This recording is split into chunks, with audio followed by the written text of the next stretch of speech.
So you wrote about this at National Review, Threats v. Buffoonery, the case of Madonna.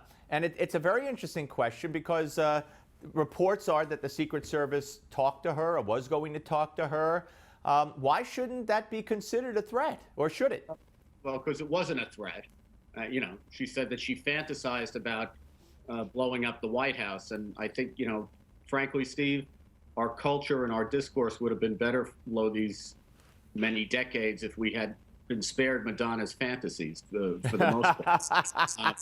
But, fantasizing that, in the course of political rhetoric, as despicable as it may be, and as much as I say what she said should be branded indelibly on what that freak show was about on Saturday, which was really the hard left on parade.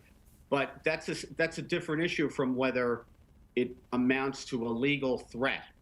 And I think under circumstances, and we really need to put this in context on the right, we can't just every time somebody we don't like says something, say we want the government to, get on her like the IRS went after our side.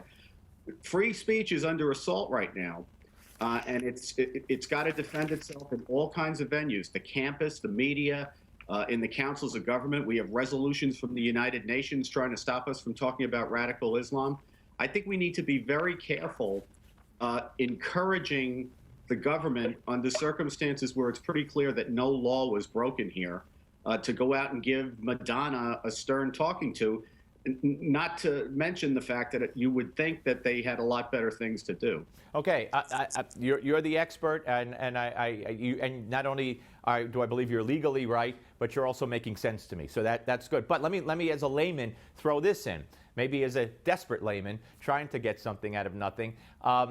She spoke to a large crowd. Could it be considered in any way incitement?